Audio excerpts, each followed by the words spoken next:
भगवंतांचं सेवेचं वर्णन किंवा एखाद्या वैष्णवानं विठ्ठल भक्तांनी काय करावं याचं वर्णन केलेलं आहे. होईन भिकारी पंढरीचा वार करी. दोन गोष्टी करायला सांगितल्या. एक तर भिकारी व्हायला सांगितलं आणि दुसरं सांगितलं वारकरी व्हायला सांगितलं. ते दोन्हीचे अर्थ आज आपण पाहणार आहे. पंढरपूरला जायचं म्हणजे भिकारी होण्याची गरज आहे का? भिकारी म्हणजे काय? हे दोन प्रकारचे भिकारी आपण ऐकले. देवाकडे गेले की मागायसारखं काहीतरी मागायचं, भीक मागितल्यासारखं. धनम देई, जन्म देई, हे देई, पुत्र देई, पत्नी देई, काहीतरी मागत राहायस. असला भिकारी नाही बनायला सांगितलं. तुकोबारायांनी सांगितलं कसा भिकारी बनायचा, ते थोडं वर्णन पुढे येईलच.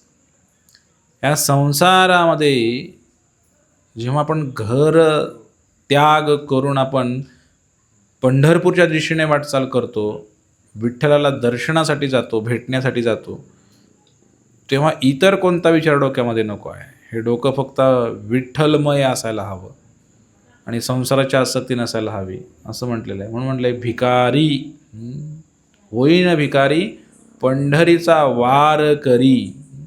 तर पुढे येईल. आणि हाच माझा नेमधर्म आहे. पंढरीच्या वाऱ्या करणं हेच माझा नेमधर्म आहे. आणि मग ती वारी करत असताना तो नेमधर्म आहे, पण त्यात एक महत्त्वाची गोष्ट सांगितली, मुखी विठोबाचे नाम. या भगवंताचं नाव घेत घेतच माझं मला या पंढरपूरपर्यंत जायचं आहे. आणि मग पुढे जाऊन काय करायचं आहे तेही सांगितलं. हेची माझी उपासना. लोक उपासना उपासना काय काय म्हणत असतात. पंढरपूरला जाणं आणि विठोबाचं नाव घेणं हीच माझी उपासना आहे, दुसरं काही नाही आहे. हीच माझी उपासना. आणि पुढं जाऊन तिथं काय करायचं, लागेन संतांच्या चरण. संतांच्या चरणाशी मी राहील किंवा संतांच्या चरणाशी मी लागेन. तो का म्हणे देवा हेची माझी भोळी सेवा. तुकाराम महाराज म्हणतात हीच माझी सेवा आहे. पंढरपूरला जाणं, विठ्ठलाचं नाव घेणं, संतांच्या चरणाला लागणं हीच माझी उपासना आहे, हीच माझी भक्ती आहे, हीच माझी सेवा आहे. म्हणजे थोडक्यात आपल्याला ह्या गोष्टी करायला सांगितल्या. आणि म्हणून जेव्हा आषाढीला भक्त लोक येतात, कार्तिकीला भक्त लोक येतात, पंढरपुरामध्ये जेव्हा वैष्णवांचा हा मेळा भरतो, एक संतांनी परंपरा घातलेली आहे.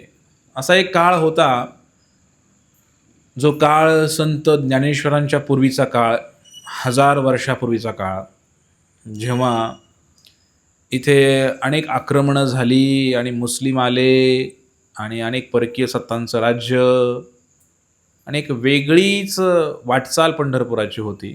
तर एक मोठा इतिहास पंढरपूरचा राहिलेला आहे. हे पंढरपूर असं तर अनादी काळापासून आहे, परंतु गेल्या 1000 वर्षापूर्वी दयनीय अवस्था होती पंढरपूरची तशी बघायला गेलं तर. आणि त्यानंतरही काही अवस्था झाली, बऱ्याच वेळेला आक्रमणं झाली या आतताई लोकांची. आणि मग त्यामध्ये अनेक राजे होऊन गेले, अनेक मठ मंदिरं देवस्थानं नष्ट झाली, पाडण्यात आली. आपल्याला माहिती आहे काशी विश्वनाथाचं मंदिर आहे, सोरटी सोमनाथचं मंदिर आहे, पण पंढरपूरचं मंदिर जास्त काही झालं नाही. किंवा पंढरपूरचा जो विठोबा आहे, हा विठोबा तसाच्या तसा आहे, स्वयंभू. फक्त एकदा भगवंत कर्नाटकला गेले होते. कानडाओ विठ्ठलो कर्नाटकू. कर्नाटकला गेले होते, याची मोठी कथा आहे इथे. असं तर अनेक आचार्य पंढरपूरला येऊन गेले आणि पंढरपुरामध्ये त्यांनी वेळच्या वेळेला विठ्ठलाची पूजा अर्चना लावण्यात आली. त्या काळचे जे राजे लोक वगैरे होते, ती जी विग्रह आहेत, पांडुरंग जे आहे साक्षात, ते असं पुंडलिकाच्या पासून आहेत. स्वयंभू भगवंत तिथे त्या विग्रहाच्या रूपाने प्रकट झालेले आहेत. मूर्ती घडवली, जडवली, मडवली, कुणीतरी निर्माण केली असं म्हणणं तर फार मोठं पाप आहे.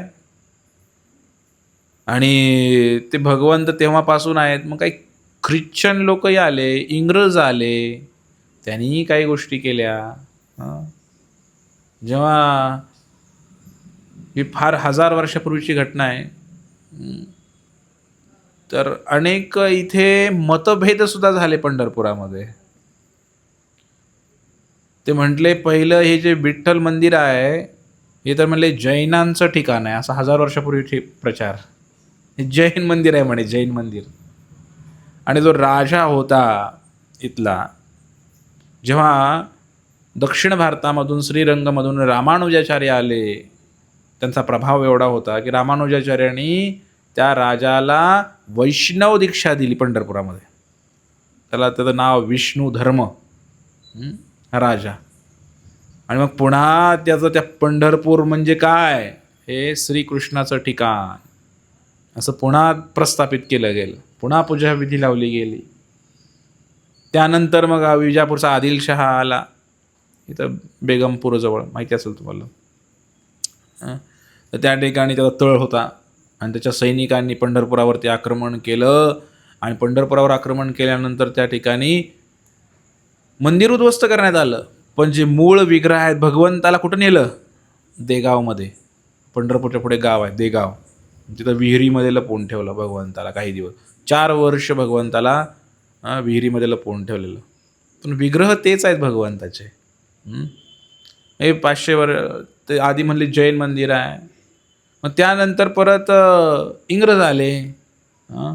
मग इंग्रज आल्यानंतर त्या ठिकाणी त्या ख्रिश्चन लोकांनी, इंग्रज लोकांनी थोडासा अभ्यास केला. म्हणले यांच्यामध्ये कसं भिडवायचं, म्हणून त्यांनी सांगितलं. म्हणले हे म्हणले जैन मंदिर पण नाही म्हटले आणि हे विष्णू मंदिर पण नाही म्हणले. हे विठ्ठल मंदिर म्हणजे ह्यातला जो विठ्ठल आहे तो बुद्ध आहे म्हणे. विठ्ठल कोण आहे अशी ठिणगी टाकून गेले ते ख्रिश्चन लोक, इंग्रज लोक. आणि मग लगेच आपले लोक, मग ज्याचा अभिमान जागृत झाला, ते म्हणले आमचा बुद्ध आहे का. काही लोक जे बुद्धाला मानतायत ते म्हणले बुद्धच आहे. मग ते बुद्ध विहार होतं, नंतर त्याला तोडून मोडून त्याला विठ्ठल मंदिर केलं. असं काही त्या लोकांनी समाजामध्ये भ्रम पसरवला. मग असं होत गेलं. आणि मग नंतरही काही गोष्टी झाल्या कर्नाटकामध्ये. असं एकनाथ महाराज आले काही वर्षांपूर्वी. त्याच्या अगोदरच साधारणपणे 700-800 वर्षापूर्वीची गोष्ट असावी मला वाटतं. एकनाथ महाराजांचे काय आजोबा पंजोबा भानुदास महाराज. तर भानुदास महाराजची काळातली ही गोष्ट.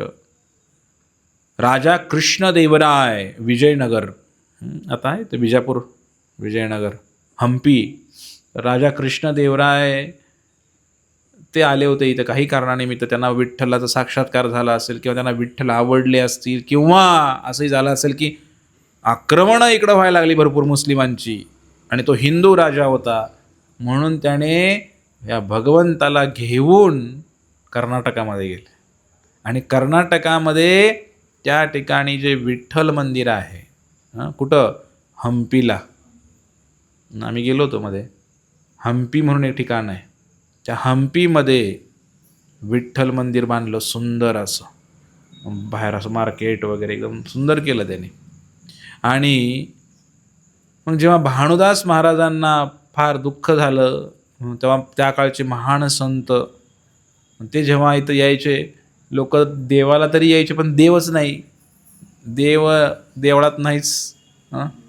त्या भगवंताला ते शोधत गेले कर्नाटकामध्ये. तिथं मोठी लीला केली पांडुरंगाने त्यांच्याबरोबर.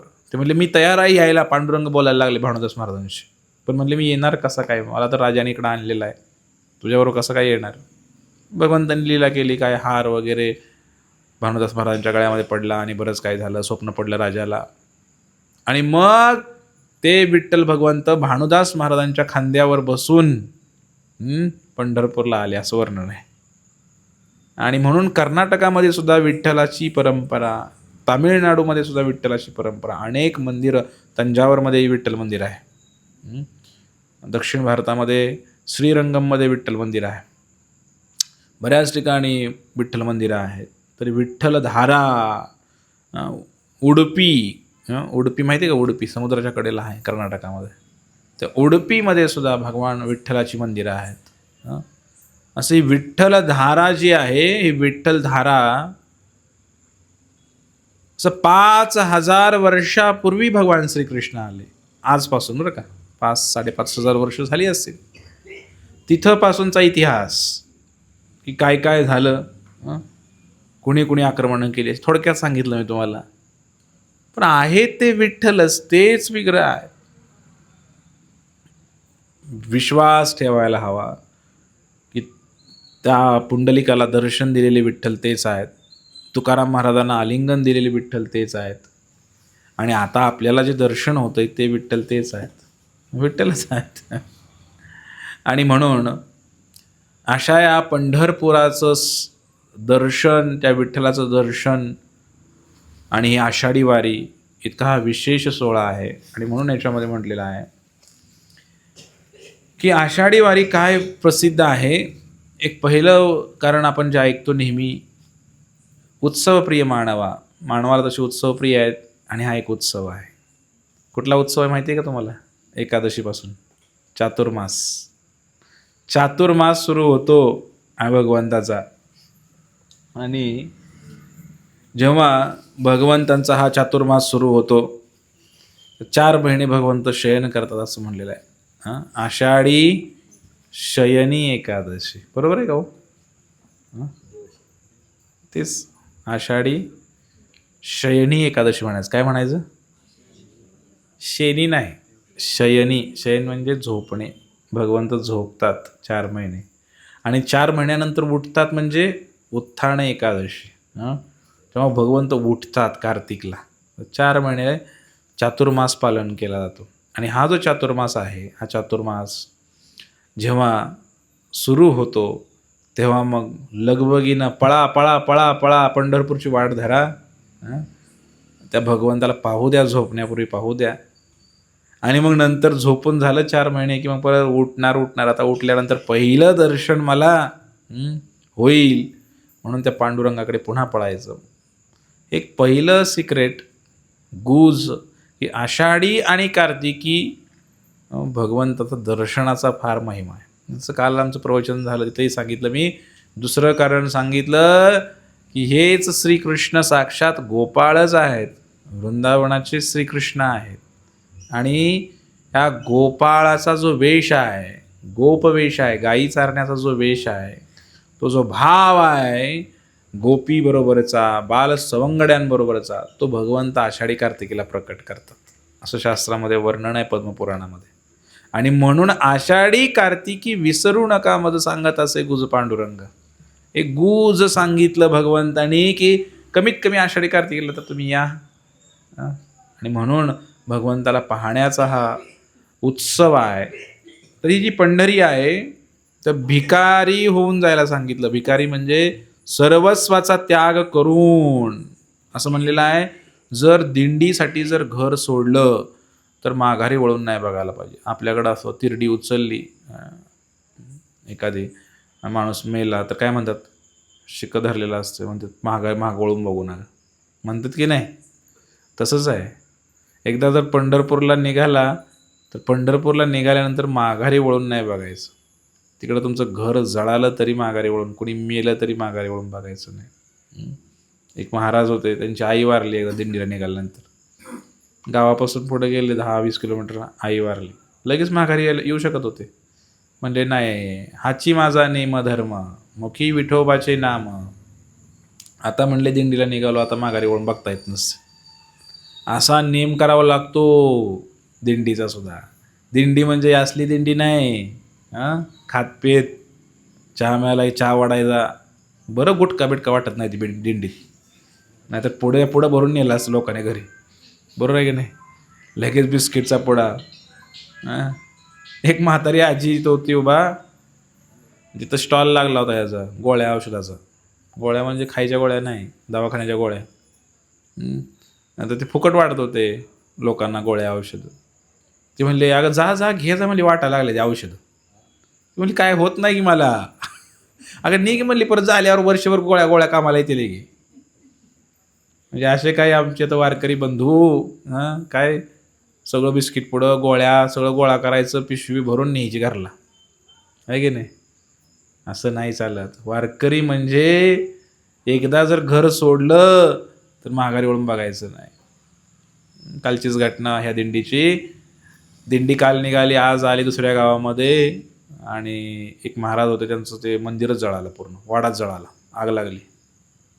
मोठा वाडा 2-3 मजली जळाला सगळा. माघारी वळून बघितलं नाही त्यांनी. आपल्याला लगेच फोन आला की आपण लगेच निघणार माघारी. कुठला विठ्ठल आणि काय, कुठली वारीन काय. स्वतःची आई मेली तरी घरी गेली नाहीत, वाडा जळाला तरी घरी गेले नाहीत. भगवंत ह्याला म्हणायचं खरी दिंडी, खरा वारकरी. नाहीतर मग आपली लोक आहेतच. आणि दिंडीमध्ये मरण आलं तर अजून चांगलं आहे की हो, आहे की नाही. तुम्ही काय बोलत नाही म्हणजे काय काय तुम्हालाही शंका आहे दिंडीमध्ये मरण आलं तर. याचंही वर्णन मी काल वाचत होतो की दिंडीच्या वाटेवर जर मरण आलं तर किती भाग्य आहे, आणि पंढरपुरामध्ये मरण आलं तर किती भाग्य आहे. कितीही नालायक व्यक्ती असला आणि जर त्याला पंढरपूरमध्ये मरण आलं, कुठल्या दिशेला मरण आलं, तर पूर्व दिशेला मंदिराच्या पुढं मरण आलं तर वैकुंठ प्राप्ती होते. पश्चिम दिशेला मागं जर मरण आलं तर त्याला स्वर्गप्राप्ती होते. विधान आहे शास्त्रामध्ये कुठं मरण आल्यानंतर काय होतं. मग पंढरपूरचा महिमा इतका आहे, पण वारीमध्ये त्या दृष्टिकोनातून आपण वारीला गेलं पाहिजे. तशी आसक्ती, तशी ओढ भगवंतांकडे जाण्याची लागली पाहिजे. तेव्हा त्या वारीचं पूर्ण फळ आपल्याला भेटेल आणि भगवंताची कृपा आपल्याला भेटेल. शक्यतो असं होताना दिसत नाही, बरोबर आहे की नाही. तर वारी म्हणजे नेमधर्म पालन केला पाहिजे. आजकाल तर वारीमध्ये काय काय काय आनंद येतोयच, कारण भगवंताच्या नामसंकीर्तनामध्ये आनंद आहे, भगवंताकडे जाण्यामध्ये आनंद आहे. संसारापेक्षा आनंद नक्कीच इथं आहे, परंतु नेमधर्म पालन केलं तरच भगवंताचं दर्शन होऊ शकतं. खरं तर वारकरी जो आहे तो स्वतः आनंदी होण्याचा कधीच प्रयत्न करत नाही. तो पांडुरंगाला सुखी करण्याचा, पांडुरंगाला आनंद प्रदान करण्याचा प्रयत्न करतो. हा त्याचा भाव आहे वारकऱ्याचा. जेव्हा आपण पंढरपुराकडे जातो तेव्हा तो एक भाव आहे की पांडुरंगाला कसा आनंद होईल माझ्यामुळे, मला दुःख झालं तरी चालेल. आम्ही बघितलं दिंडीमध्ये, मी काही दिवस होतो, महिला मंडळ एकमेकाच्या झिपऱ्या धरून भांडणं, माझ्या जागेला झोपली म्हणून. असंही मी पाहिलं काही दिंडीमध्ये. माझ्या जागेला का झोपली, माझी पाण्याची बादलीच का तू घेतली गरम पाण्याची, याच्यावरून भांडणं दिंडीमध्ये.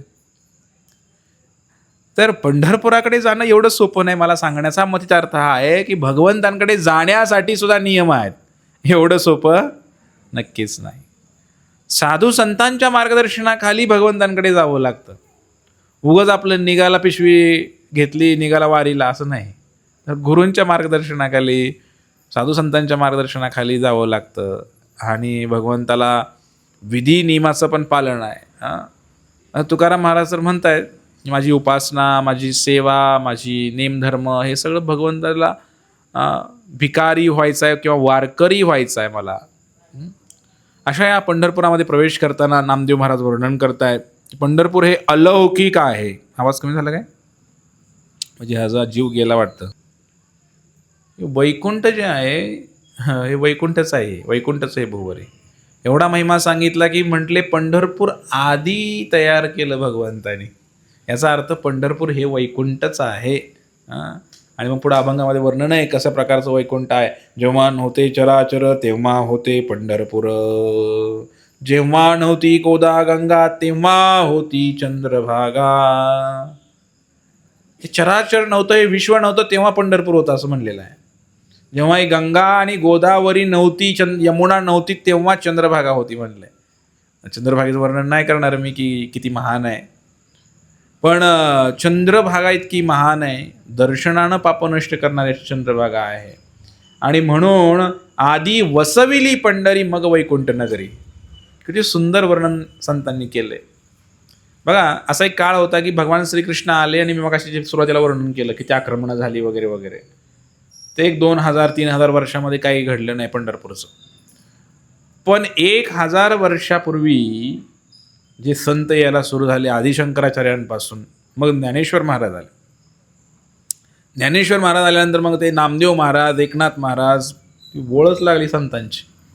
मुक्ताबाई, निवृत्तीनाथ, सोपानदेव, किती संत झाले, सेनानाई, सावतामाळी, असे अनेक संत झाले. आणि मग तुकाराम महाराजांपर्यंत आलं आणि तुकाराम महाराजांनंतर सुद्धा ही परंपरा चालू राहिली. आणि त्यांनी या विठ्ठल भक्तीची परंपरा धारा अशी चालू ठेवली पंढरपुराकडे. तर बघा, यांनी त्या कालखंडामध्ये आपण जन्माला आलो आहे, आपलं नशीब आहे. आपण जर 2000 वर्षापूर्वी आला असतो तर विठ्ठलात दर्शन झालं असतं का नाही माहीत नाही.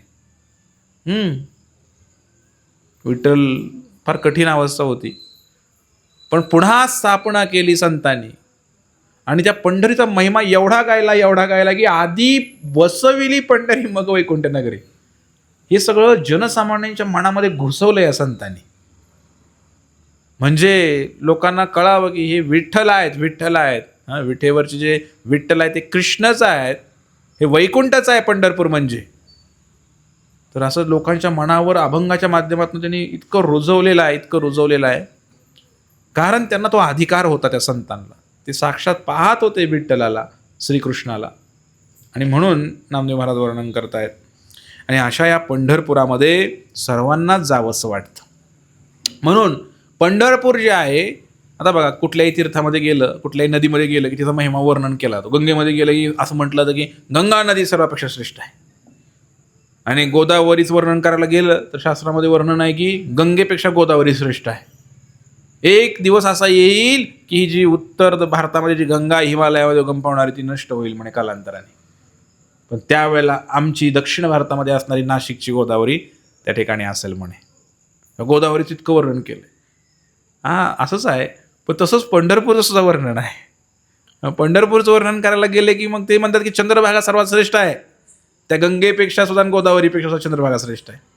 आणि तीर्थाचा विषय आला तर म्हणतात की मग तीर्थ पण आमचं पंढरपूरच श्रेष्ठ आहे. आणि मग असं काही शब्द टाकलेत ना, बाप तीर्थ पंढरी, सगळ्याचा बाप म्हणले पंढरी आहे म्हटले. पुढे बोलायचंच नाही. मग सांगितलं पुष्कर क्षेत्रापेक्षा 3 पटीनं श्रेष्ठ पंढरपूर आहे. त्या काशीपेक्षा 6 पटीनं श्रेष्ठ पंढरपूर आहे. केदारनाथ बद्रीनाथपेक्षा 10 पटीनं श्रेष्ठ पंढरपूर आहे. मल्लिकार्जुन क्षेत्रापेक्षा, श्रीशैलमपेक्षा अनेक पटीनं श्रेष्ठ पंढरपूर आहे. सांगितलं, वर्णन केलं इकडं. म्हणून म्हणले बाप तीर्थ पंढरी, भूवैकुंठ महीवरी. या धरातलावरचं वैकुंठ, भूवैकुंठ पंढरपूर धाम की. भक्त पुंडलिकाचे द्वारी, करकटावरी राहिला. पंढरपुरामध्ये कमरेवर हात ठेवून भक्त पुंडलिकासाठी भगवंत प्रकट झाले. आणि म्हणून म्हटलेलं आहे, ज्यांना चंद्रभागेचं दर्शन झालं, पुंडलिकाचं दर्शन झालं आणि पांडुरंगाचं दर्शन झालं, पुन्हा जन्माला यायचं नाही. पण भावना कशी पाहिजे हो? शुद्ध भावना पाहिजे. त्याचं महात्म्य माहीत पाहिजे. लोक चंद्रभागेला जाते तर तिकडंच कपडे धुते, तर त्यातच सगळं मलमूत्र विसर्जन करतात, त्यातच फुटलेलं काचेचं फोटो टाकून येतात, फुटलेल्या मूर्त्या टाकून येतात, गळ्यातल्या माळा टाकून येतात, सगळं त्या नदीमध्ये विसर्जित करतात. काय तिकडे साबण लावून चांगली घासून आंघोळ करतात. महिनाभर आंघोळ न केल्याने घरी. चंद्रभागा कसे काय प्रकट होईल, कसे काय दर्शन देईल तुम्हाला, कसं तुमचं कल्याण करेल. आणि म्हणून म्हणलेलं आहे की या तिहींचे दर्शन प्राण्य नाही जन्म मरण. त्यांना या तिघांचं दर्शन झालं, त्यांना जन्म मरण नाहीये. पुनरपि आगमन येथे बोलिलेच नाही. ज्यांना तिघांचं दर्शन झालंय, बोला, चंद्रभागा, पुंडलिक आणि पांडुरंगाचं दर्शन झालेलं आहे, तो पुनरपि जन्माचं बोलणंच झालं नाही. पुन्हा जन्मच होणार नाही. तुका पंढरीशी गेला, पुन्हा जन्म नाही आला. जर या भावनेनं पंढरपूरला गेला तर जन्म मृत्यू चक्रातून सुटका होऊ शकते असं म्हणलेलं आहे. आणि मग पुन्हा वर्णन केलं, मरणमुक्ती वाराणसी, पितृऋण गयाणासी, उदार नाही पंढरीसी, विठोबाच्या पायाशी. इकडे पंढरपुरामध्ये मुक्ती भुक्तीचा काय व्यापार नाही, इकडं प्रेमाचा व्यापार आहे म्हटलेला आहे सगळा. इकडं मरायचं असेल, मुक्ती युक्ती पाहिजे तिकडं जायचं काशीला. तिकडं तर्पण करायचं आहे, पिंडदान करायचं आहे, गयाला जायचं. पण इथं काही लागत नाही असलं. नुसत्या पांडुरंगाच्या पंढरीच्या क्षेत्रामध्ये पाऊल ठेवला, जन्ममृत्यूचा फेराच नष्ट होतोय. एवढं ते पंढरपूर महान आहे. आणि तुम्ही या असल्या बाकीच्या गोष्टी चर्चा कशाला करता? हे द्या, ते द्या, ते द्या, पिंडदान, तर्पण, या गोष्टी इकडं नाही आहेत. उधारीचा व्यवसाय इकडं नाही आहे. एकदा पंढरपूरला आला की पुन्हा माघारी यावं लागत नाही. उधारी ठेवली की माघारी यावं लागतं. उधार ठेवलं की हेलपटे घालायला लागतं सारखे. बरोबर आहे का? उधार जर झालं, उधारी देणाऱ्याला आणि उधारीला घेणाऱ्याला दोघाला हेलपटे येते. इकडं उधारीचा व्यवसायच नाही पंढरपूरमध्ये. इथं रोखठोक व्यवहार आहे. देवाची या द्वारी उभा क्षणभरी ते मुक्तिचारी साधले. नुसतं पंढरपुरात नुसतं त्या महाद्वारात उभा राहिला पांडुरंगाचं, मुक्ती तुमच्या मागं लागते. सगळे संसारातनं मुक्त झाले तुम्ही. भक्ती केली तर अजून विषय वेगळा आहे. आणि म्हणून म्हटलेलं आहे, हे भगवंत, काही लोक म्हणतात मी पंढरपूरला जायची गरज आहे का? भगवंत सगळीकडे आहे, ब्रह्म सर्वत्र आहे. शेळ्या, मेंढऱ्या, गुरं, खेकडे, कॉकरोच सगळीकडे भगवंत आहेत म्हणे, पंढरपूरला जायची काय गरज आहे? असे काही लोकांचं म्हणणं आहे. मग देव सगळीकडे आहे तर पंढरपुरात नाही का हो? मग असाही प्रश्न आहे. तुम्हीच म्हणताय देव सगळीकडे आहे, पंढरपुरात नाही का? तर हवा सगळीकडे आहे. बरोबर आहे का? हवा सगळीकडे आहे, परंतु जिथं फॅन लावला तिथं हवा जाणवते. बरोबर आहे का? करंट सगळीकडे आहे वायरमध्ये, पण जिथं बल्ब लावला तिथं लाईट लागते.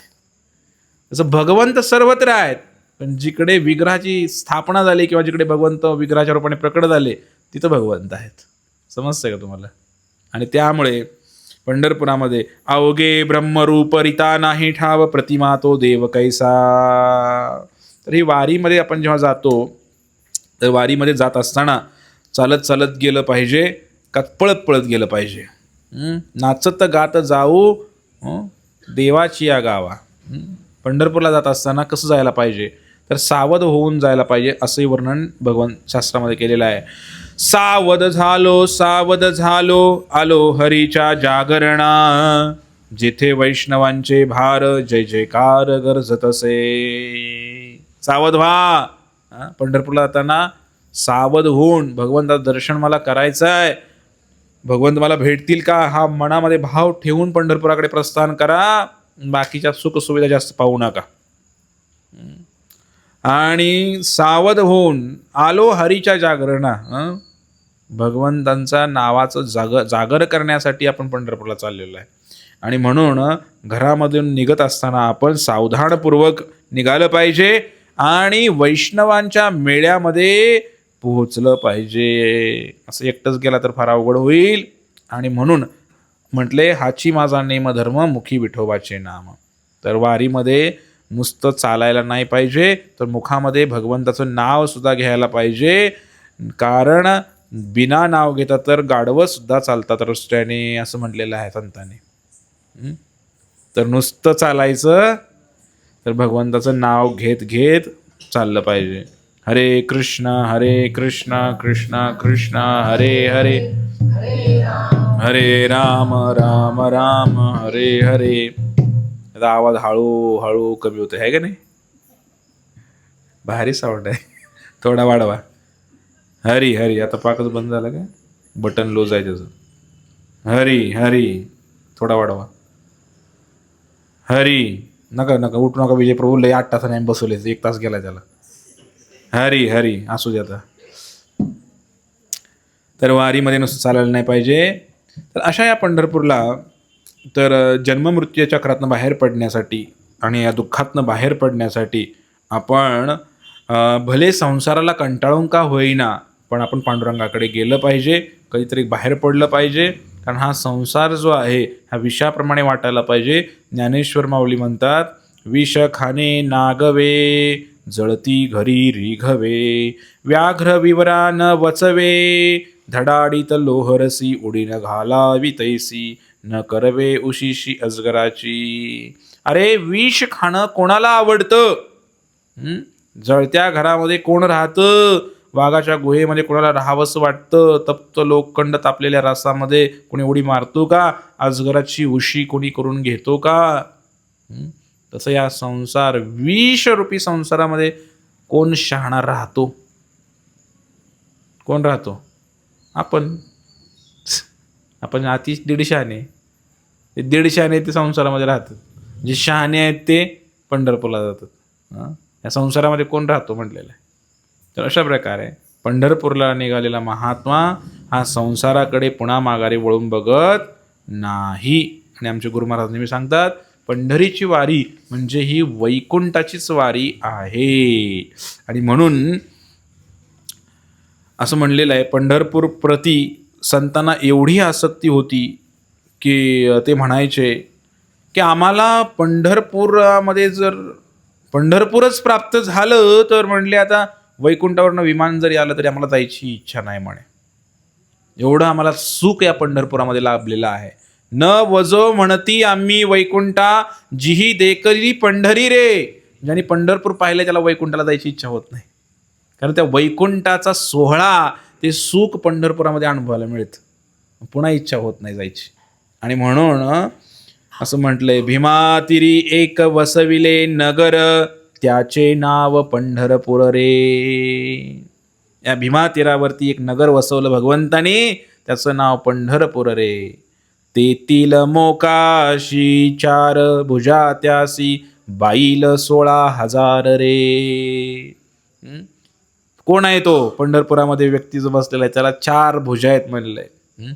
चतुर्भुज रूपामध्ये सुद्धाच आहेत. हे विष्णू आहेत, विठ्ठल, हेच वर्णन आहे इथे. आणि कोण आहेत? 16,000 बायका आहेत त्यांना म्हणले.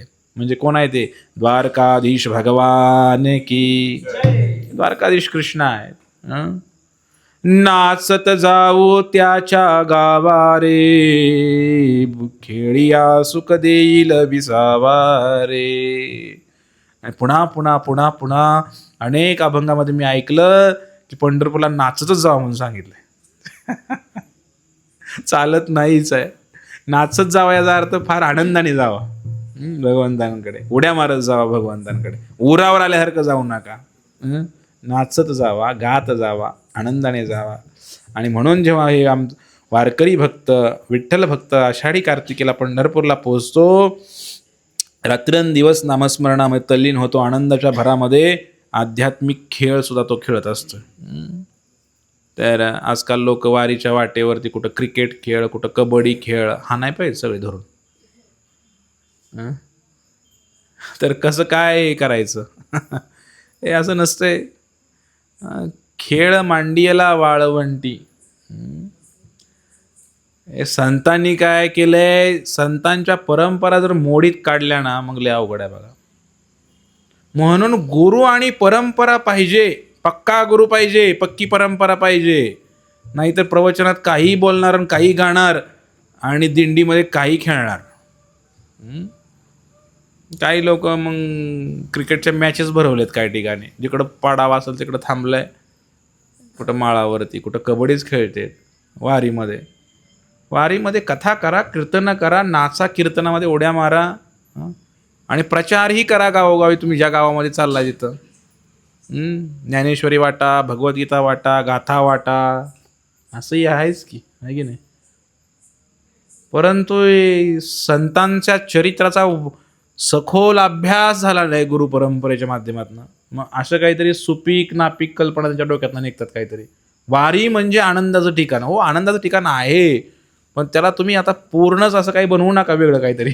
त्या वारीला इतकं बनवलं की मग आता काय काय करायला लागले लोक. आणि म्हणून सांगितले, खेळ मांडीला वाळवंटी घाई, नाचती वैष्णव भाई रे. तू का म्हणे सोपी केली पाय वाट, तरावया भवसागर रे. खेळ मांडीला वाळवंटी भाई, नाचती वैष्णव भाई रे. नृत्य करायला सांगितले, पुन्हा इथे नाचायचाच उल्लेख आलाय. इतके अभंग आहेत की नृत्याचंच वर्णन आहे सगळीकडे. म्हणजेच तुम्ही आनंदाने जायला पाहिजे. सर्व जात पात परंपरा रंग विसरून आनंदानं जायला पाहिजे. या आनंदाचा उपभोग घेण्यासाठी तुकाराम महाराज म्हणतात, मी भिकारी व्हायला तयार आहे. हा आनंद घेण्यासाठी मी भिकारी व्हायला तयार आहे, मी संसार सोडायला तयार आहे. हा आनंद घरी नाही ना, बरोबर आहे की नाही? घरी जर आनंद असता तर लाखो लोक आलेच नसते इकडं. भले कशाही उद्देशाने येऊ द्या आणि कितीही त्याला नियमधर्म जरी माहीत नसला तरी सुख आहेच वारीमध्ये आणि पंढरपूरमध्ये. का प्रत्येकाला थोडा थोडा आपल्या आपल्या परीनं सुखाचा अनुभव होतोय आणि म्हणून लोक घरादाराचा त्याग करून पंढरपूरकडे जातात. अशा प्रकारे भगवंत एवढे सुंदर आहेत, रूपवान आहेत, गुणवान आहेत, भक्त त्यांच्यासाठी कोणताही त्याग, त्या पांडुरंगाचं दर्शन व्हावं म्हणून 24 तास रांगेमध्ये उभा राहायलाही तयार आहे. त्याग करायला तयार आहे. कारण त्या भगवंताचं रूप जर पाहिलं, ते मुख पाहिलं की जगातल्या त्या अवर्णनीय सुखाचा अनुभव त्या क्षणाला होतो. ते सुख अनुभवता येतं. आणि म्हणून या ठिकाणी वारकरी, वैष्णव, भक्त, विठ्ठल भक्त हा जो संसाराचा भोग आहे, हा संसाराचा भोग त्याला रोग वाटतो, या दागदागिन्याचा त्याला भार वाटतो आणि ह्या सगळा संसार त्याला यमयातनेसारखा वाटतो. केवळ त्याला विठ्ठलाचं वेड लागावं लागतं. एवढंच नाही, त्या विठ्ठलाला सुद्धा भगवंताच्या त्या भक्ताचं वेड लागतं असं म्हणलेलं आहे. 2 प्रकार आहेत. एक तर भक्ताला विठ्ठलाचं वेड लागावं आणि विठ्ठलाला तर वेड लागलेलंच आहे. कधी एकदा माझा हा भक्त पंढरपुरामध्ये पोहोचतोय, कधी एकदा चंद्रभागेचं स्नान करतोय, पुंडलिकाचं दर्शन करतोय आणि कधी एकदा येऊन माझ्या पायावर डोकं टेकवतोय आणि मी कधी एकदा त्याला कमरेवरचे हात काढून मिठी मारतोय, असं त्या भगवंतालाही झालंय. इतकं प्रेम विठ्ठलाचं भक्तावरती आहे. कुठल्या भक्तावरती आहे? ज्या भक्ताचं विठ्ठलावर प्रेम आहे तेवढं, त्याच्यावरती विठ्ठलाचंही तेवढंच प्रेम आहे. आणि भगवंत म्हणतात की अशा भक्ताला मी नमस्कार करतो. चालत येणाऱ्या, त्याग करणाऱ्या भक्ताला मी नमस्कार करतो. त्याचा डोक्यावर मुकुट म्हणूनच स्वीकार करतो. त्याच्या पायाची टाच माझ्या हृदयात धारण करतो. असं भक्ताचं गुण मी सदैव गात राहतो. जो पंढरपूरकडे अशा भावनेने येतो त्याला भगवंत डोक्यावर धारण करतो. हे दिंडीमध्ये लाखो लोक येत आहेत. महादेवांना सुद्धा समजलं, म्हणले एवढे लोक येतात. पार्वती म्हणले मग काय कशाची गर्दी चालली वाळवंटामध्ये, एवढे लोक कशाला आलेत? म्हणले आषाढी कार्तिकी चालू आहे. म्हणले आषाढी काय आहे? महादेव म्हटले तुला बघायचं आहे का? म्हटले आषाढीला जायचं आहे. आले पार्वतीला घेऊन, विमान काढलं बाहेर. आणि की तू काय नाव ते विमानाचं? पुष्पक नाही, नंदीवरती बसले. नंदीला काढलं बाहेर आणि नंदीवरती बसले. कोण कोण बसले? शंकर बसले, पार्वती बसले, बारकं मागं लागलं. ती म्हणले ते पण बसलं त्या नंदीवरती. नंदी जेवढा बसलं तेवढा मोठा होतो. हे नंदीचं वैशिष्ट्य, एक्सपांड होतो. नंदीवरती बसले, तिघही निघाले पंढरपूरला. पंढरपूरमध्ये आले, विमान त्यांचं लँड केलं. इथं वरनच बघितलं पार्वतीवर. बाया म्हणली एवढी गर्दी नाही बाबा, म्हटली मी काय या गर्दीत जायची नाही. पार्वती तिथंच बसली पद्मावतीमध्ये. पद्मावती उद्यान माहीत आहे का? पंढरपूरमध्ये रेल्वे पुलाजवळ मंदिर आहे पद्मावतीच. आणि मग पुढं गेले कोण गेले पुढं? महादेव आणि लंबोदर गणपती महाराज आमचे गेले पुढं. 2 जण गेले. कसं तरी 2 जण गेले तिकडं कुठंपर्यंत?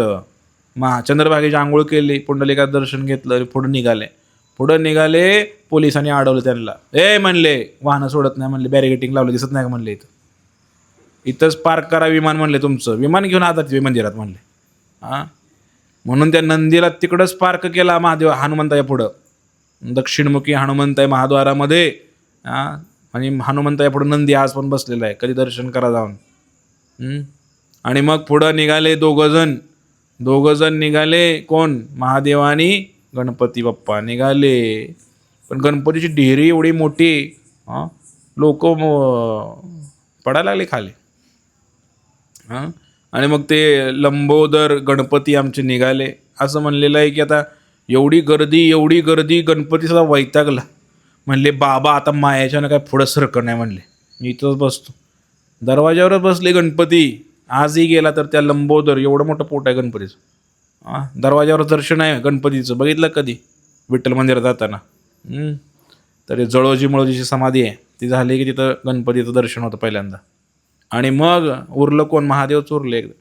महादेव उरले तर महादेव गेले आतमध्ये. इथं सांगितले अभंगामध्ये, अशा भक्ताला मी त्याचा मुकुट बनवतो, डोक्यावर ठेवतो. नुसतं भगवंत बोलत नाहीत, महादेवाला डोक्यावर धारण केलं भगवंताने, मुकुट बनवला वैष्णवाचा.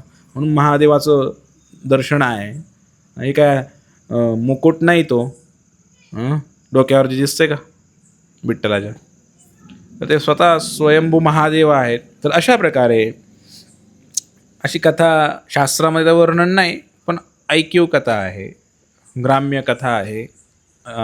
अशीच आलेली ऐकत ऐकत.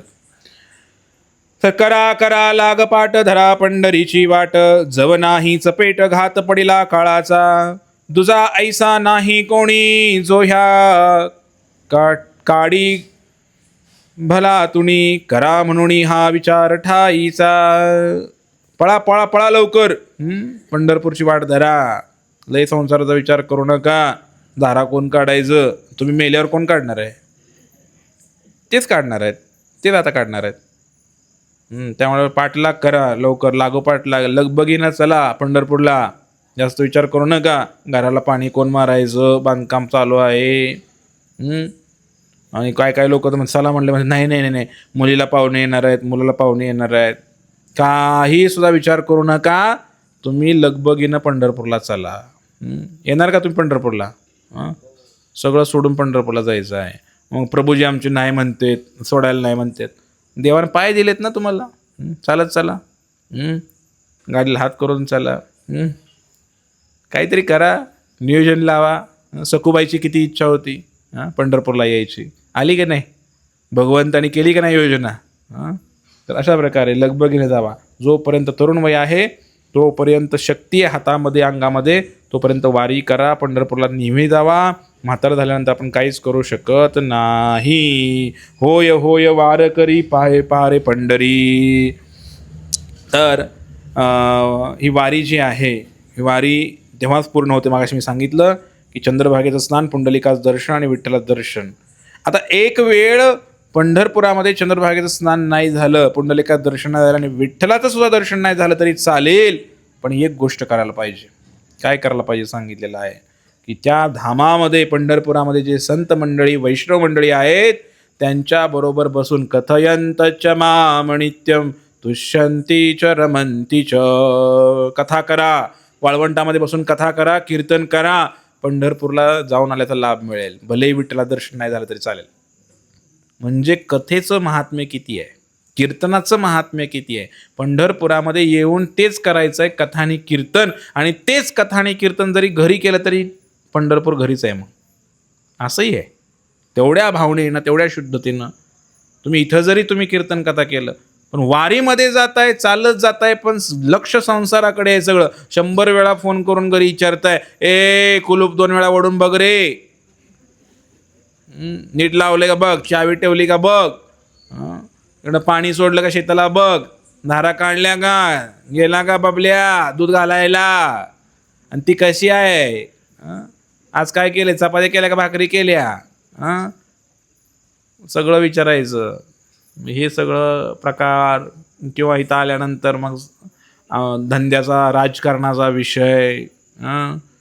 कधी कधी मी बघितलं काही भक्त पंढरपूरला चाललेत, संध्याकाळ झाली आणि जेवायला मिळतंय, जेवण झालं की मग महाराज कीर्तन करतायत, महाराजांचं कीर्तन चालू आहे, कीर्तनामध्ये बसायला हवं, पण हे बाहेर जाऊन कटड्यावरती दोघांच्या गप्पा चालू आहेत गावाच्या. आपल्या गावात काय झालं, आता ग्रामपंचायतचं इलेक्शन कधी लागणार आहे, कोण उभा राहणार आहे, कोण पडणार आहे, चर्चा चालू आहे सगळी. मग अशा अशा भक्ताला पांडुरंग दर्शन देणार नाही. आणि म्हणून म्हणलेलं आहे, धामामध्ये गेल्यानंतर कथा कीर्तन करा, कारण या कथा कीर्तनानेच हृदय स्वच्छ होणार आहे. तर मी मग सांगितलं, भगवंताला सुद्धा विरहभाव झालेला आहे. पंढरपुरी जे भीमातिरी, सुंदर मनोहर गोमटी, दोन्ही कर ठेवून कटी, भेटीसाठी तिष्ठत असे. कमरेवर हात ठेवल्याचे 2 भाव वर्णन केलेले आहेत. एक भाव या अभंगामध्ये वर्णन केलाय, भेटीसाठी तिष्ठत असे. वाट बघताना आपण असं करत नाही का, केव्हा यायचं आहे, आजकाल नाही असं कोणी करत. आजकाल मोबाईलमध्ये बघतेच, मेसेजवर असते सगळं. पहिला असं असायचं, असं म्हणजे कधी येणार, कधी कवाचा उभा राहिलो मी इथं, असं कमरेवर हात ठेवून असं, म्हणजे भेटीसाठी तिष्ठत असं. कधी एकदा येणार माझा भक्त, कधी येणार. भगवंताला सुद्धा ओढ लागलेली आहे आणि म्हणून कमरेवर हात ठेवण्याचं प्रयोजन. आणि शंकराचार्यांनी दुसरं सांगितलं प्रयोजन. काय सांगितलं विजयप्रभू? काय सांगितलं मी? शंकराचार्याने काय सांगितलं? शंकराचार्य आदिशंकराचार्यांनी पांडुरंगाष्टकम लिहिलं. त्या पांडुरंगाष्टकमध्ये काय वर्णन केलंय? वर्णन केलंय की हा भवसागर, हा संसार सागर, इतकं पाणी वाढलं याचं या संसाराचं, नरड्याच्या वर डोक्याच्या वरनं चाललंय आणि त्याच्यामध्ये गटंगळ्या खातोय माणूस, बुडायला लागला या भवसागरामध्ये, या दुःखामध्ये. आणि म्हणून जो कोणी पंढरपूरला येऊन भगवंताच्या चरणाचा आश्रय घेतो त्याच्यासाठी पाणी कमरे एवढंच आहे संसाराचं. आणि कमरे एवढ्या पाण्यातनं कुणीही जाऊ शकतो मंडळी. आपल्यासारखा पवायला न येणारा माझ्यासारखा पण जाऊ शकतो त्या पाण्यातनं. आणि म्हणून कमरेवर हात ठेवलेले आहेत पांडुरंगाने. दोन अर्थ, शाणिक अर्थ आहेत, दोन अर्थ सांगितले मी. हे रविलोचन प्रोमध्ये प्रत्येक वेळेला नवीनच काय तर सांगतात.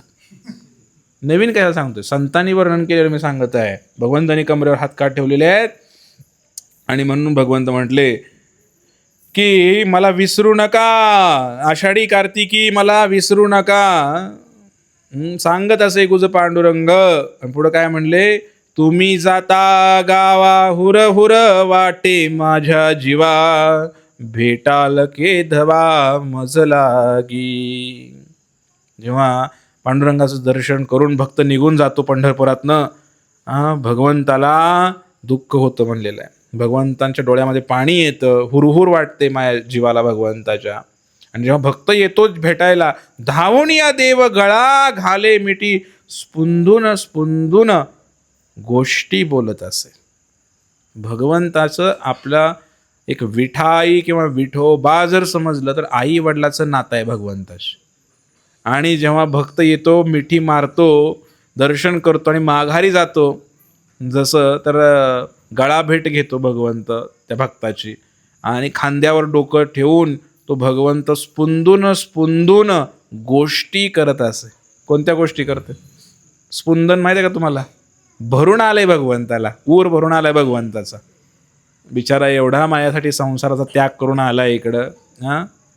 सुट्टी नसताना सुट्टी काढून आलाय, सगळी कामं टाकून आलाय. भगवंताला फार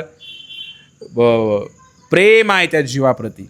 आणि म्हणून भगवंत म्हणतायत, तिही त्रिभुवनी मज नाही कोणी, म्हणे चक्रपाणी नामयाशी. काय भाव आहे पांडुरंगाचा बघा. काय म्हणतायत भक्ताला? ते म्हणतायत, या त्रिभुवनामध्ये हे नामदेवा तुझ्याशिवाय मला कोण नाही रे. असं खरं तर आपण म्हणायला हवं आहे की नाही हो? कोण म्हणतंय? भगवंत आपल्याला म्हणते. किती प्रेम त्या जीवावरती आहे. आणि जीव इकडं विष्ठा खायला लागलाय संसाराची. भगवंत रडताय त्या जीवासाठी. बिचारा संसारात अडकला रे, अडकलाय, रडताय, त्याला मिठी मारण्याचा प्रयत्न करतायत. आणि भगवंत म्हणतायत, ए म्हणे चक्रपाणी नामे असी, ए नामदेवा तुझ्याशिवाय मला कोण आहे रे. आणि खरंच या संतांमुळेच भगवंताची कीर्ती आहे. आणि म्हणून भक्तांमुळं मी या जगामध्ये बरा दिसतो. पतित पावन मी तो आहे खरा, तुमचेनी बरा दिसत असे. माझं नाव पतित पावन आहे, दयावान आहे, बरंच काही काही आहे, परंतु तुमचेनी बरा दिसत असे. तुमच्यामुळे मला शोभा आहे म्हणले. संत मंडळी जर नाही आले पंढरपूरला तर मला कोण विचारते म्हणले. हे भगवंताचा भाव तरी बघा, पांडुरंगाचा भाव तरी बघा. असा भगवंताचा भाव आहे. आणि म्हणून जर खरंच सुख पाहिजे असेल तर पंढरपूरला एकदा जावं, कारण तिथं आमची आई आणि आमचा बाप दोघं बसलेले आहेत. आणि ते काही या जगातल्या आईबापासारखे टाकून देणारे, मागं बोलणारे आईबाप नाहीत, अपेक्षा करणारे आईबाप नाहीत. पोराचं लगीन व्हावं, आमच्या म्हातारपणात नोकरी लागावी, म्हातारपणाची काठी व्हावी, सुनाच्या हातचे 4 घास खायला मिळतील, ही अपेक्षा पांडुरंगाची नाही. कारण तो खरा बाप आहे, ती खरी आई आहे. आणि या संसारातले आईबाप जे आहेत त्यांच्या अपेक्षा आहे. काय अपेक्षा आहे? पोरानं म्हातारपणाची काठी बनावं, सुनाच्या हातचं 4 घास खायला मिळावं. जिथं अपेक्षा आले तिथं प्रेम संपलं. तो आई आणि बाप होऊ शकत नाही. म्हणून खरा आई आणि बाप आमचा विठ्ठल आहे, रुक्मिणी आहे. येते का लक्षात तुमच्या? आणि म्हणून इथं म्हटलंय की सुखा लागी करीशी तळमळ, तरी तू पंढरीशी जाय एक वेळ. त्या खऱ्या सुखाच्या, त्या विठू माऊलीच्या पदराची ऊब तुला जर जाणून घ्यायची असेल तर तुला त्या पंढरपूरला एकदा जावं लागेल. मग किती वेळा पंढरपूरला जाऊन आलो म्हणणार स्वयंकृष्ण प्रभू. वैताग आला पंढरपुरात राहून. शाळा तिथंच, कॉलेज तिथंच, भक्ती तिथंच, लगीन तिथंच, सगळं झालं पंढरपुरातच.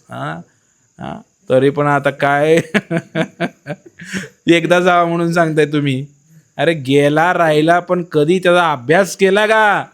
त्या पांडुरंगाला काही डोळे उघडून बघितलं का नेमकं काय आहे ते पंढरपूर? त्याला नशीब लागतं समजायला. एवढं सोपं आहे का? तर समजलं नाही पंढरपूर अजून. 10 वर्ष 20 वर्ष जरी राहिला पंढरपुरामध्ये, एक वेळ जाय म्हणजे अशा भावनेनं जायला लागेल, अशी भावना ठेवावी लागेल पंढरपूरला जाताना. आणि म्हणून पंढरपूरला जाताना असं म्हणलेलं आहे, मग तू अवघाशी सुखरूप होशील, जन्मोजन्मीचे दुःख विसरशील. पंढरपूरला गेल्यानंतर सुखी होशील, खरा सुखी होशील, जन्मजन्माचं दुःख विसरशील. कारण पंढरीच्या सुखाला अंत नाही. पंढरीच्या सुखा अंत पार नाही लेखा, शेषा सहस्त्र मुखाण वर्णवेची. या पंढरपुराचं मध्ये एवढं सुख आहे, एवढं सुख आहे म्हणले याचा अंत पार नाही, नो एंड. आणि जो अनंत शेष आहे, हजारो मुखाने तो वर्णन करण्याचा प्रयत्न करतोय, पण पंढरपूरचं वर्णन होऊ शकत नाही. आणि मग कसं जायचं पंढरपूरला? तर अशा पंढरपूरला कसं जायचं संतांनी सांगितलं, पतिव्रता निगती सती, त्याग करी ती सर्वस्वे, आठवणी एक उडी घाली म्हणे तुका. पूर्वी सती जायच्या बायका प्रेमाने, बरं का, जबरदस्ती नाही. इतकं प्रेम की आता नवरा मेल्यानंतर तू विचारच करू शकत नाही की मी त्याशिवाय राहायचं, एवढं प्रेम. आजकाल असं होत नाही. ते मी याला बरं झालं, कटकट गेली, असं तेव्हा पण असू शकते, असं काही नाही. पण प्रेम असायचं की ती विचारच करू शकत नव्हती की नवऱ्याशिवाय राहणं. आणि म्हणून ते काय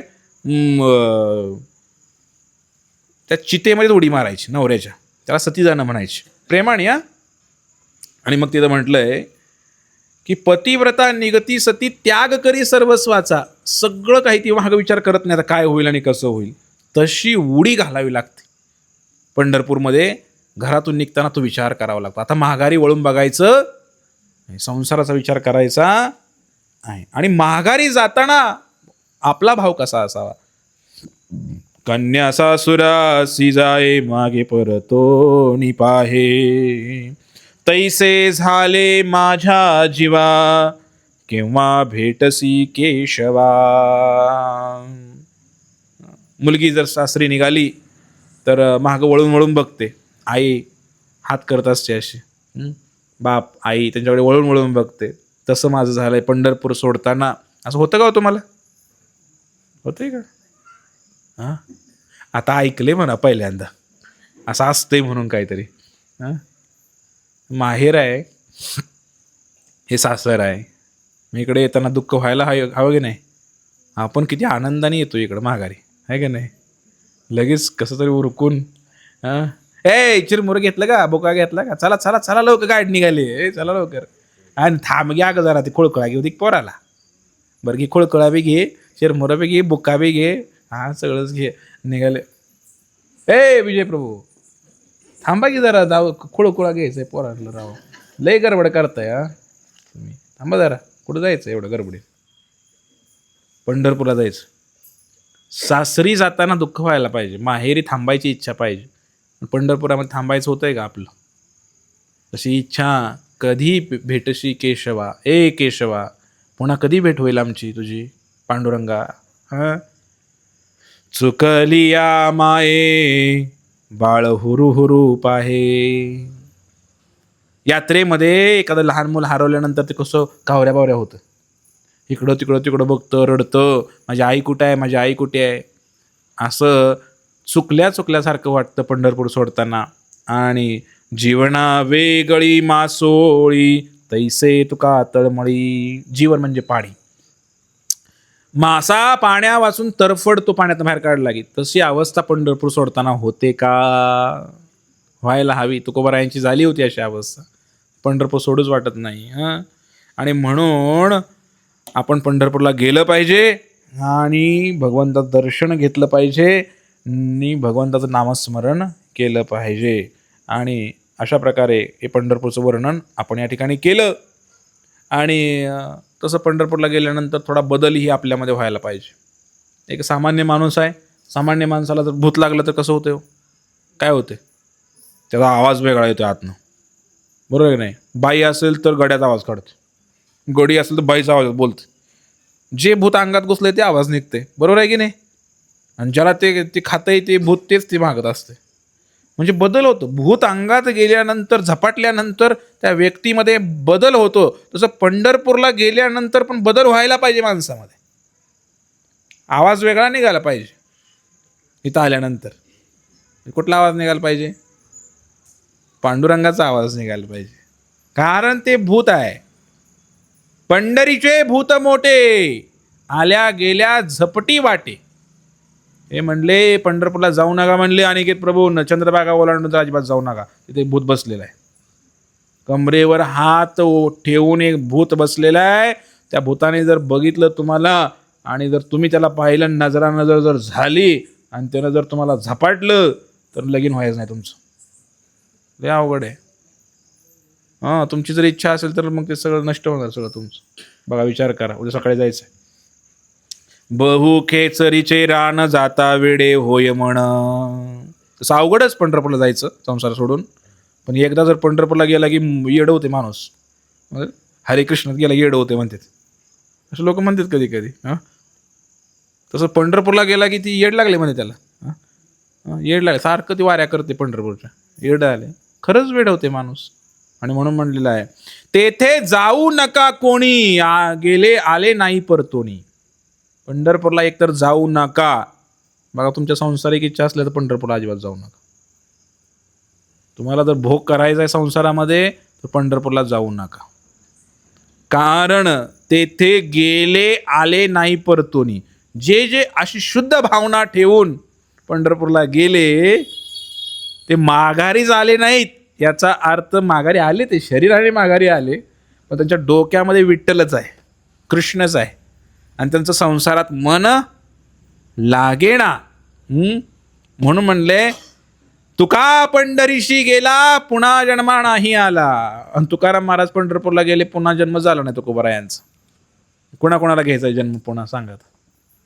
पुन्हा जन्म पाहिजे का? पुन्हा जन्म म्हणजे पुन्हा शिक्षण. पुन्हा शिक्षण म्हणजे पुन्हा मग नोकरी हुडकायची, पुन्हा धंदा हुडकायचा, पुन्हा बायको हुडकायची, पुन्हा पोरं, आणि पुन्हा म्हातारं व्हायचं, पुन्हा मरायचं. हे करायचं असेल तर मग पुन्हा तुकाराम महाराज म्हणतायत, खऱ्या अर्थानं जर पंढरपूरला आपण गेला तर म्हणले पुन्हा आपला जन्म होणार नाही. पुन्हा जन्म होणार नाही म्हणजे भगवद्गीतेच्या भाषेमध्ये काय, यद गत्वा न निवर्तन्ते तद्धाम परमं मम. एकदा जर तुम्ही माझ्या धामाला आला, वैकुंठाला, तर पुन्हा तुम्हाला या जगामध्ये जन्म घेण्याची वेळ येणार नाही. तसं पंढरपूरला जर खऱ्या अर्थानं आणि खऱ्या भावानं पांडुरंगाला पाहण्यासाठी केवळ आपण गेला, भगवंताला सुख प्रदान करण्यासाठी आपण पंढरपुरामध्ये प्रवेश केला, दिंडीमध्ये प्रवेश केला, तर